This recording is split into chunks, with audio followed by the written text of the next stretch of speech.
ನೋಡಿ ವೀಕ್ಷಕರೇ, ಇವತ್ತು ನಾನು ಎಗ್ ಬಿರಿಯಾನಿ ಮಾಡಿದ್ದೀನಿ. ಇದನ್ನ ಹೇಗ್ ಮಾಡೋದು ಅಂತ ತೋರಿಸ್ಕೊಡ್ತೀನಿ. ವೀಕ್ಷಕರೇ, ಧನಲಕ್ಷ್ಮಿ ಕುಕಿಂಗ್ ಚಾನಲ್ಗೆ ಸ್ವಾಗತ. ಇವತ್ತು ರುಬ್ಕೊಂಡು ಮಾಡೋ ಮಸಾಲೆ ಎಗ್ ಬಿರಿಯಾನಿನ ತೋರಿಸ್ತೀನಿ.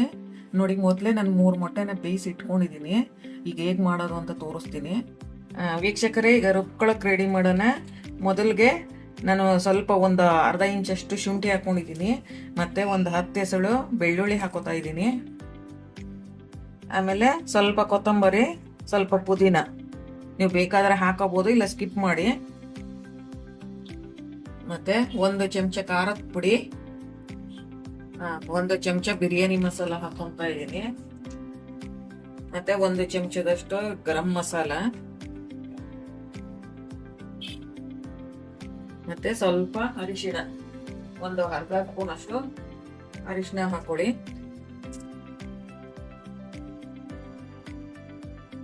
ಈಗ ಸ್ವಲ್ಪ ನೀರ್ ಹಾಕೊಂಡು ಇಷ್ಟನ್ನು ರುಬ್ಕೊಳ್ಳಿ. ನೋಡಿ ವೀಕ್ಷಕರೇ, ಇವಾಗ ರುಬ್ಬಿ ಇಟ್ಕೊಂಡಿದ್ದೀನಿ. ಈಗ ಮಾಡೋ ವಿಧಾನ ತೋರಿಸ್ತೀನಿ. ಈಗ 2 ಟೇಬಲ್ ಸ್ಪೂನ್ ಅಷ್ಟು ಎಣ್ಣೆ ಹಾಕೊಂಡಿದ್ದೀನಿ.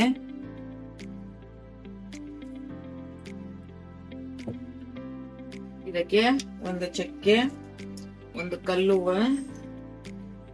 ಮತ್ತೆ 1-2 ಲವಂಗ, ಮತ್ತೆ ಮರಾಠಿ ಮೊಗ್ಗು, ಸ್ಟಾರ್ ಹೂವ ಇಷ್ಟು ಹಾಕೊಂತ ಇದ್ದೀನಿ. ಮತ್ತೆ 2 ಏಲಕ್ಕಿ ಇಷ್ಟು ಹಾಕೊಂತ ಇದ್ದೀನಿ. ಅದ್ರ ಜೊತೆ 2 ಪಲಾವ್ ಎಲೆ ಹಾಕ್ತಾ ಇದ್ದೀನಿ.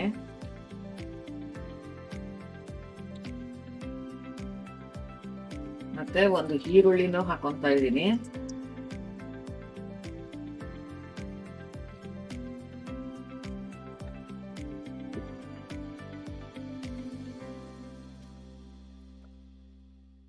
ಒಂಚೂರು ರೆಡ್ ಆಗೋವರ್ಗುನು, ಒಂಚೂರು ಕೆಂಪುಗಾಗೋವರ್ಗುನು, ಹಸಿ ವಾಸನೆ ಹೋಗೋವರ್ಗು ಫ್ರೈ ಮಾಡ್ಕೊಳ್ಳಿ. ಅದ್ರ ಜೊತೆ ಸ್ವಲ್ಪ ಒಂದು ಅರ್ಧ ಸ್ಪೂನ್ ಅಷ್ಟು ಸೋಂಪು ಹಾಕ್ತಾ ಇದ್ದೀನಿ.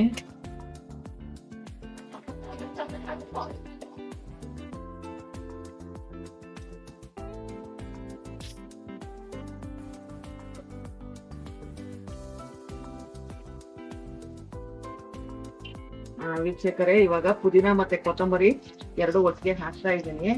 ಮತ್ತೆ ನಾನಿಲ್ಲಿ ಶುಂಠಿ ಬೆಳ್ಳುಳ್ಳಿ ಪೇಸ್ಟ್ ಹಾಕಿಲ್ಲ, ಯಾಕಂದ್ರೆ ಅದನ್ನ ರುಬ್ಬಕ್ ಹಾಕೊಂಡಿರೋದ್ರಿಂದ ನಾನು ಶುಂಠಿ ಬೆಳ್ಳುಳ್ಳಿ ಪೇಸ್ಟ್ ಇದಕ್ಕೆ ಹಾಕಿಲ್ಲ.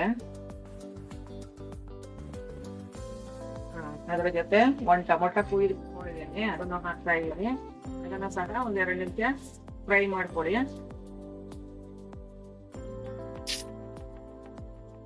ನೋಡಿ ವೀಕ್ಷಕರೇ, ಫ್ರೈ ಆಗಿದೆ.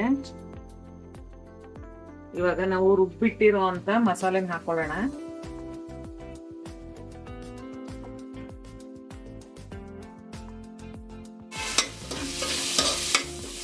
ಇದನ್ನ ಸಹ ಒಂಚೂರು ಎಣ್ಣೆ ಬಿಡೋವರೆಗೂ ಫ್ರೈ ಮಾಡ್ಕೊಳ್ಳಿ.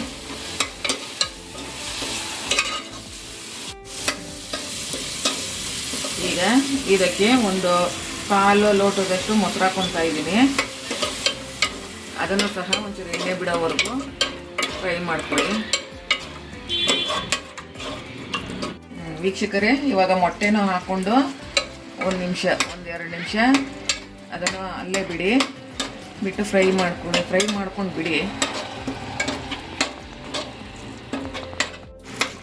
ಈಗ ಇದು ಮಸಾಲೆ ಜೊತೆ 2 ನಿಮಿಷ ಫ್ರೈ ಆಗೋದಕ್ಕೆ ಬಿಡಿ. ಮತ್ತೆ ಅದನ್ನ 1-2 ನಿಮಿಷ ಮುಚ್ಚಿಡಿ, ಅದು ಚೆನ್ನಾಗಿ ಫ್ರೈ ಆಗುತ್ತೆ.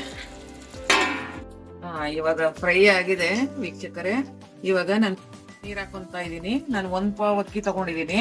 ಅದಕ್ಕೆ ನಿಮ್ಗೆ ಅಳತೆ ಗೊತ್ತಾಗತ್ತಲ್ವಾ, ಅಷ್ಟು ನೀರ್ ಹಾಕೊಳ್ಳಿ.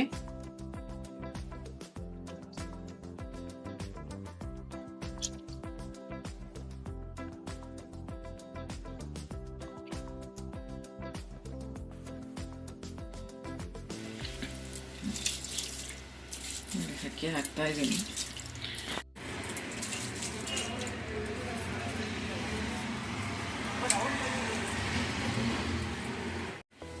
ಈಗ ರುಚಿಗೆ ತಕ್ಕಷ್ಟು ಉಪ್ಪು ಹಾಕೊಳ್ಳಿ.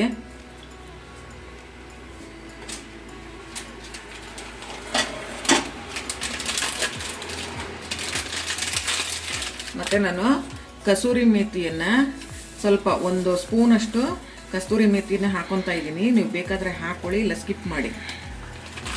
ನೋಡಿ ವೀಕ್ಷಕರೇ, ಎಗ್ ಬಿರಿಯಾನಿ ರೆಡಿ ಆಗಿದೆ. ಇದನ್ನು ನೀವು ಬೇಕಾದ್ರೆ ಮೊಸರು ಬಜ್ಜಿ ಥರ ಮಾಡಿಕೊಂಡು ಸಹ ನೀವು ಸರ್ವ್ ಮಾಡ್ಬೋದು, ಇಲ್ಲ ಹಾಗೇನೂ ತಿನ್ಬೋದು. ನೋಡಿ ಇವಾಗ ನಾನು ತಟ್ಟೆಗೆ ಸರ್ವ್ ಮಾಡ್ಕೊತಾ ಇದ್ದೀನಿ. ನೋಡಿ ಎಷ್ಟು ಚೆನ್ನಾಗಿ ಬಂದಿದೆ. ನೀವು ಒಂದ್ಸಲ ಟ್ರೈ ಮಾಡಿ. ಮತ್ತು ನಿಮಗೆ ಇದು ಇಷ್ಟ ಆದರೆ ಲೈಕ್ ಮಾಡಿ, ಬೇರೆಯವ್ರಿಗೂ ಶೇರ್ ಮಾಡಿ, ಸಬ್ಸ್ಕ್ರೈಬ್ ಮಾಡಿ, ಮತ್ತು ಕಮೆಂಟ್ ಮೂಲಕ ತಿಳಿಸಿ. ಥ್ಯಾಂಕ್ ಯು ವೀಕ್ಷಕರೇ.